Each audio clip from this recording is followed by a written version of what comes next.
दिल्ली शर्मा जी, जयपुर से। राधे राधे। महाराज जी, आपके चरणों में कोटि कोटि प्रणाम। महाराज श्री, हमारी संतान जो हमसे उत्पन्न होगी, क्या वो अपने पूर्व कर्मों के अनुसार शरीर मिलेगा या माता पिता के कर्मों के अनुसार? अगर माता पिता के कर्मों के अनुसार उत्पन्न होगी तो क्या सावधानी रखें? कृपया मार्गदर्शन करें। वो तो आएगा अपने ही कर्मों से, पर उसमें दुख और सुख का अनुभव तुम्हारे कर्म उसमें सम्मिलित होंगे। अगर आपने पूर्व में जो जीव पुत्र रूप में आ रहा है उसके साथ अभद्र कर्म किए हैं, तो आकर के जीवन भर आपको जलाएगा, आपको दुख देगा। और आपने भद्र माने मंगलमय कर्म किए हैं, तो जीव पुत्र बन के आएगा, तुम्हें सुख प्रदान करेगा। अब यदि इस समय भजन कर लो भगवान का, तो तुम उसके भी भाग्य को बदल सकते हो और अपने भी भाग्य को बदल सकते हो। ये भजन ही एक ऐसा कर्म है जो सब सुधार देता है। मार्कंडेय ऋषि के पिता महाराज मृकंड ने देखा, बहुत ज्योतिषाचार्य थे, कि 5 वर्ष में मेरे पुत्र की आयु खत्म है, मर जाएगा। बड़ी चिंता हुई कि जीवन भर भजन करते रहे, तपस्या की। पहले प्राय हम सब ऋषियों की ही संतान हैं, रहते गृहस्थ में थे, पर पूर्ण ऋषि तपस्वी मुनियों की तरह हम सब ऋषियों की संतान है। जब गोत्र पूछा जाए तो देखो नहीं बोलते भरद्वाज गोत्र, याज्ञवल्क्य, गा, हम सब ऋषियों की संतानें हैं। हाँ, तो उन्होंने को लगा कि कैसे क्या कर सकते हैं कि 5 वर्ष के बाद ये बालक जीवित बना रहे। अब पिता का कर्म शुरू हो रहा है। पूर्व संयोग इतने ही वर्ष का था, अब उनका नया कर्म काम कर रहा है। उन्होंने विचार किया, भगवान के भक्तों और संतों में विशेष सामर्थ्य है। यदि संतों को साष्टांग दंडवत करे और संतों का आशीर्वाद मिले, तो मैं इसे मृत्यु से भी बचा सकता हूं। उनको पता था, उनकी श्रद्धा थी, उनकी भावना थी। तो प्रायः पवित्र नदियों के किनारे ही ऋषियों के आश्रम होते थे, तो गंगा जी के समीप ही, हाँ, तो घाट में खड़ा कर देते। जो भी संत दिखाई देते, वैष्णव तिलक या शैव तिलक, वो सबको आदेश कर, छोटा सा बालक 2 वर्ष 3, साष्टांग प्रणाम करो, साष्टांग प्रणाम करो। उनकी सेवा यही थी, प्रसाद पाओ और जाके घाट में खड़े हो, जो भी संत दिखाई दे साष्टांग प्रणाम करो।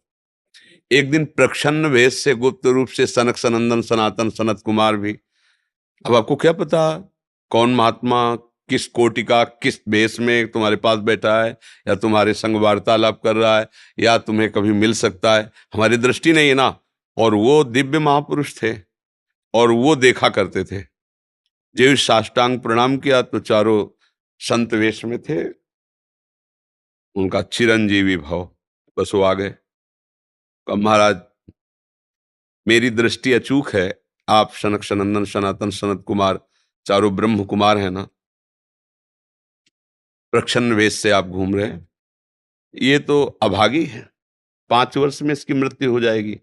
और आप कह रहे हैं चिरंजीवी भव, तो आपके वचन मिथ्या या इसका भाग्य मिथ्या? इसी इसी बात में बैठे थे कि कोई ना कोई महापुरुष जब फंसेगा तो ये भाग्य को मिटा सकता है, साधारण थोड़ी मिटा पाता है, महापुरुष ही मिटा पाता है, उसमें सामर्थ होती है। तो उनका ठीक है, चिरंजीवी तो रहेगा ही। तुम्हारी ज्योतिष से तुमको पता है किस मिनट में किस सेकंड में मृत्यु होगी। उस दिन प्रातः से लेकर के और मृत्यु समय तक भगवान शिव के मंदिर में शिव का आलिंगन करके इसे बैठा देना, बस फिर और हम देख लेंगे। ऐसा ही किया। चारों ब्रह्म कुमार दरवाजे पे खड़े हो गए। तो ऐसे पुरुषों के पास यमदूत नहीं आते, साक्षात धर्मराज आते हैं। धर्मराज ने देखा सनक सनंदन सनातन सनत कुमार, तो उनका इस जीव का समय हो रहा है, आप आदेश करें तो मैं इसे ले जाऊं। नहीं, मैंने तो चिरंजीवी भव कहा है। बोले, ब्रह्मा के आप पुत्र हैं, ब्रह्मा के द्वारा ही विधान किया जाता है। तो इतनी वार्ता हो ही रही थी कि भगवान शंकर प्रकट हो गए। उनका कि कुछ बदलना नहीं है, 5 वर्ष की आयु ना, हाँ 5 वर्ष ही रहे, मेरी आयु के 5 वर्ष रहे। भगवान ब्रह्मा जी एक सुई लेकर के ऐसे कमल में छेदे थे, आका 1 वर्ष हो जाता है। वो क्रम जब समय का नहीं, जैसे उत्तरायण दक्षिणायन, देवताओं के दिन रात, ब्रह्मा जी का दिव्य 100 वर्ष का जो आयु का विवरण है ना, उसको जब पढ़ो तो होश खराब हो जाएगी। एक दिन में 74 मनु बदल जाते हैं, इंद्र बदल जाते हैं एक दिन में। और भगवान का समय, वो जो ब्रह्मा जी का समय, निमेष, पलक झपकना, इतना, इतनी ब्रह्मा की पूरी आयु हो गई। 5 वर्ष उनके, आज तक मार्कंडेय जी जीवित है, उनको चिरंजीवी ऋषि कहा गया है मार्कंडेय जी का। अगर पिता भगवान का भजन करे तो अपने भाग्य और पुत्र के भी भाग्य को बदल कर जैसा चाहे वैसा कर सकता है। भावी मेट सके त्रिपुरारी।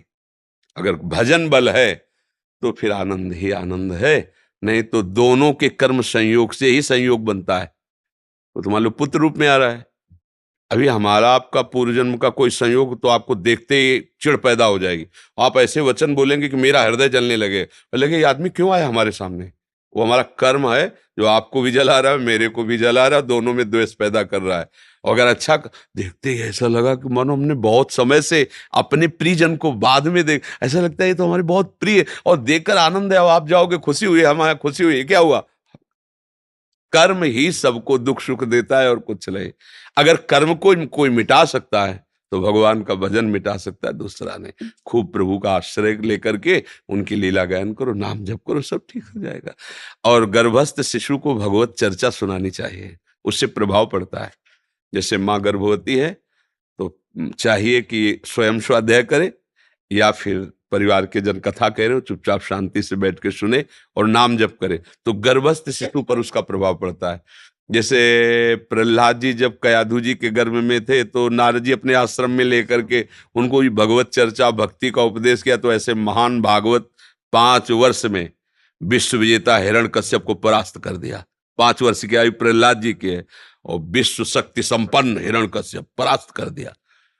अभिमन्यु जी गर्भ में ही थे, चक्रव्यूह का भेदन की क्रिया बताई तो 6 द्वार भेदने की क्रिया तक वो जगती रही, 7वें विश्व हो गई। तो फिर वो मतलब गर्भस्थ शिशु पर बाहरी चर्चा का प्रभाव पड़ता है, बाहरी आचरण का प्रभाव पड़ता है। यदि हम नाम कीर्तन, भगवत चर्चा, भगवत कथा वार्ता, तो उसमें भक्ति का अंकुरण हो जाएगा, गर्भस्थ शिशु में उसका प्रभाव पड़ जाएगा।